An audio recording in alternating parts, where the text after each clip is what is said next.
Hey everyone, it's Lachlan here, and I am back in Australia, and it feels good to be back. And today, we're going to be doing something with the XBA-Z5. Are we doing an unboxing? Did I have this headphone for 2 weeks without opening it in my hotel room in Hong Kong like a excited little kid just to listen to it? Of course not. This is going to be a first impressions video. I have, of course, opened this box. I can tell you nothing that exciting has happened inside this box. It's definitely not as luxurious as the EX1000 packaging, so you're not missing out on too much, I promise you. But anyway, I have been listening to the XBA-Z5 for more than a 2-week period now. So even though this is a first impressions video, I'm going to untangle this. Even though this is a first impressions video, my opinions on this video are going to be a fair bit more solid than my usual first impressions videos.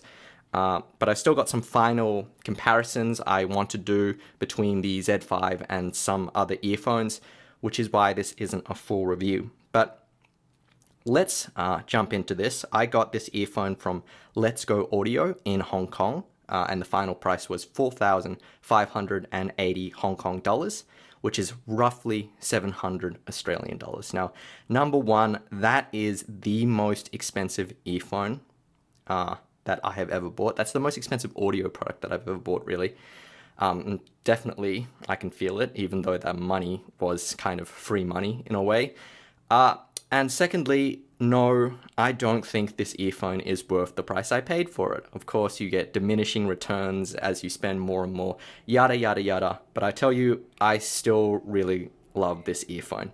Now, the little brother to this earphone, I should say right at this beginning of this video, the little brother, the XBA-A3, is much better value for money, and the Yamaha EP100 is also something I would look at if you're looking for a similar sort of sound signature. But we'll get to that later. First, let's look at the physical build of this earphone. So, as you can see with this earphone, this is kind of the reason why I ended up buying this earphone.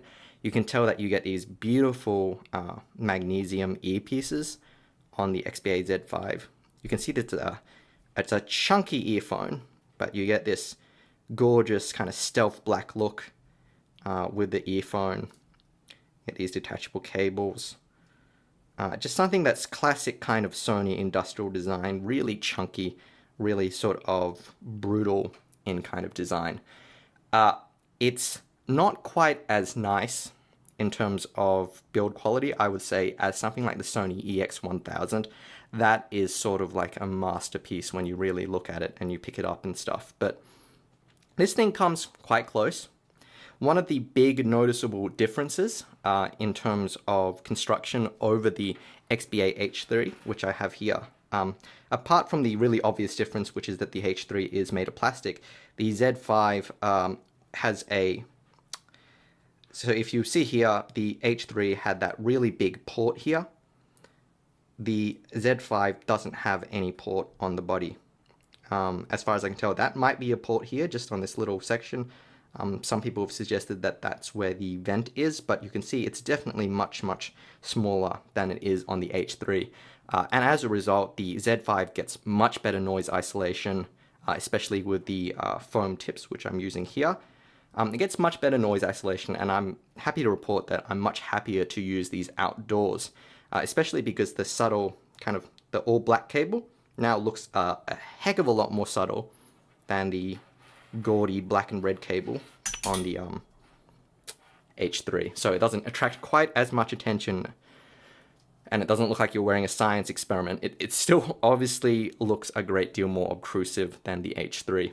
Now, just like the H3 design, with the ear guides, it's a comfortable earphone. You don't get much cable noise.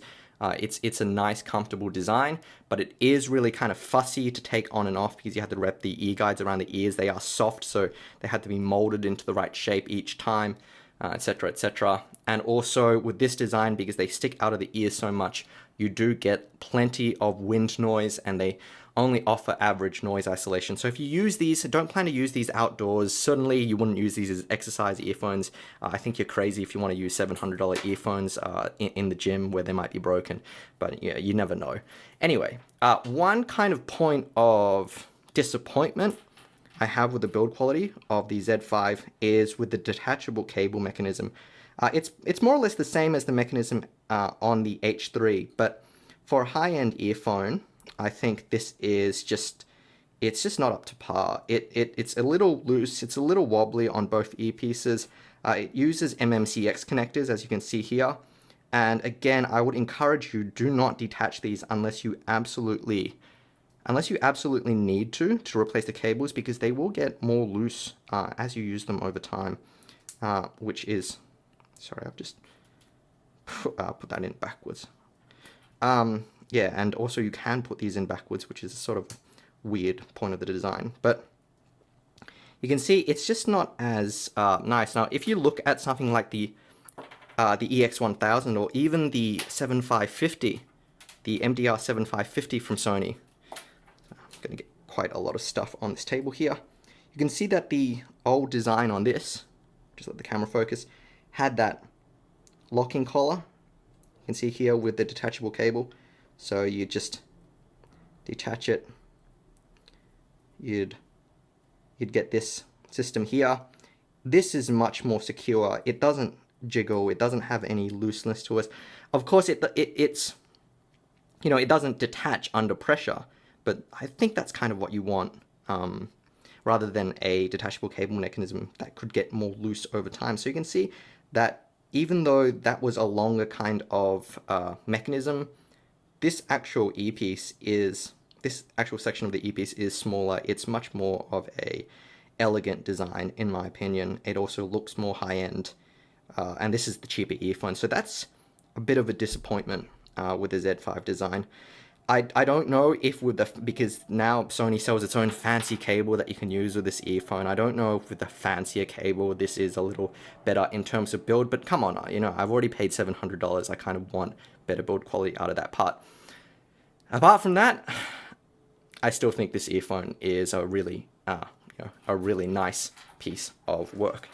Now let's just clear the table a bit, and then we'll talk about the sound quality. So if you've heard the XBA-H3, which is the previous generation Sony flagship hybrid earphone, or if you've watched my reviews, you'll know that you have a basic idea of the sound of the H3, and therefore a basic idea of the sound of the Z5.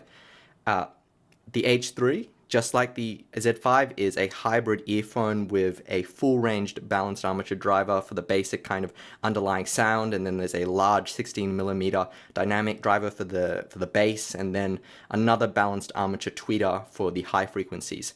So with the H3 and the Z5, what you get is that you get this really big bass line combined with really detailed high frequencies. And you get a really great sense of layering and a really exciting sound signature that works incredibly well for electronic music. And for some reason, just seems like a property of these e-guide designs of Sony earphones. You get a very wide soundstage, and it sounds closer to a full-sized headphone than any other earphone that I've tried. Now, I've always really liked the H3. I think it sounds really unique, even if it is a little clumsy in how the bass can sound. It can sound a bit uncontrolled, sound a bit bloated, and also the treble can be a bit messy, a bit too aggressive at times. Now, where I think the Z5 really improves on the H3 is that the bass is now much cleaner. The H3, you know, could sound a bit bloated. The Z5 has bass that's much more punchy, it's much more tight, it has a more tactile sense of impact. It just feels more solid overall, and I think that's mostly due to the new magnesium housing, which reduces reverberations from the earpiece. The treble is also more refined now as well. It doesn't have that same grainy quality that the H3 treble had. At the same time, there's actually less treble on the Z5 than there is on the H3, so it doesn't sound quite as peaky. It sounds more smooth, but the Z5 also sounds darker and less open, and vocals tend to sound a little more distant and diffuse on the Z5. So it's overall a smoother kind of listen. It's still very detailed in the treble. It's still really nicely layered. It's got great instrument separation, but it is more subdued in the treble. And for some people, the vocals, the mids are going to sound too distant. As I mentioned in an earlier video, this is also where the biggest difference between the Z5 and the sibling XBA-A3 lies. The A3 is much more like the H3 in that it has peakier treble, and as a result it sounds a bit more open, a bit brighter, and the vocals are a bit more brilliant on the A3. I think it's a matter of preference, which one you prefer, though for the money, I think the XBA-A3 is the smarter buy because it's much less in price. It was almost half the price in Hong Kong when I bought this earphone. And when I was comparing the two for over a period of like 30 minutes or something. But with the A3, for much less money, you get almost equivalent sound quality and a little bit more of an open sense to the treble. I also think the A3 is a better all-rounder for genres like rock or acoustic or orchestral music, just because it has a bit more kind of lively treble, whereas the Z5 works better for pop and electronic because it takes the edge off. And when you have aggressively mastered kind of studio recordings, the Z5 kind of smooths that off a little. The bass is also punchier and more controlled on the Z5 than the A3, and I suspect that's, again, the magnesium housing. Now, if you tend to listen in noisier environments, I'd perhaps gravitate more towards the Z5 because, if you have the extra money, of course, because the subdued treble might be better for your eardrums. When you turn up the volume, it won't be quite as potentially ear-piercing as the A3. Now, the A3, again, is not a harsh sounding or an aggressive sounding earphone, but just like the H3, it can sound a little forward at times. Now, I'm going to have some notes up about the XBA-A3 and the Z5 up on my website, and you can follow the link in the description, just if you want a little bit more detail on these differences. Now, I also want to mention the Yamaha EP100, which I have just... there we go. Now, the Yamaha EP100, I think, is actually worth considering. The cops are coming for me, I'm sorry. I have to go now. No. Okay, the Yamaha EP100 has a similar sort of basic signature with the Sonys. It costs a fraction of the price, but it also has a similar sound signature. It has a big bass line and some very extended, very detailed treble for something like $100 now. I think you can get the Yamaha. The Yamaha is more aggressive in the treble. It's again closer to the A3. I think it's even more forward than the A3. And for some people, they can't stand the treble on the Yamaha. But if you are looking for an earphone with an exciting sound for electronic and pop music, and you want like detailed treble and a big bass line, the Yamaha gets you most of the way there for much, much, much less money. And I think that makes it a much more of a sensible purchase.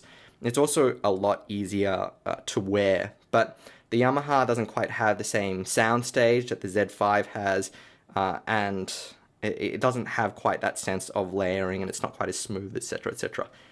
But again, the gap between the two isn't anything close to what the price difference would suggest. Despite all this, I've got to say that I love the sound of the Z5. It's easily one of my favorite earphones, and I think out of all of Sony's products with their new house sound, like the Z7 and the MDR1A, this is the most cohesive and controlled sounding to me. I think the Z7 is just it's not up to par for the price, and I think the 1A has a sort of kind of uncontrolled bass line at times, and I think the Z5 pulls off the new Sony house sound with a lot more success, with a lot more control. Now, some people are, of course, going to be upset that the Z5 is not an EX1000. It's not like that kind of lean, detailed sounding, analytical sounding earphone that they really want. This is just the new Sony house sound, and I'm afraid that if you want that kind of sound, I think you're going to have to gravitate now towards Audio-Technica or other brands. The Z5, and this is it now. Like, big bass, sort of like smooth but detailed treble. I think this is the most mature product in that kind of lineup. Now again, if you're looking for the best bang for buck, I think the Z5 is a terrible choice, but the tuning is something that I sort of melt into and I really, really like, and it is a, really nice looking earphone. Anyway, I doubt my final opinions will change much when I do the full review, but there are some things that I just want to compare to, so you can look forward to that. And again, I'm looking forward to your comments. You can talk to me on Facebook at facebook.com/LachlanLikesAthing or on Twitter at LachLikesAthing. Thanks again to all my regular subscribers and happy listening.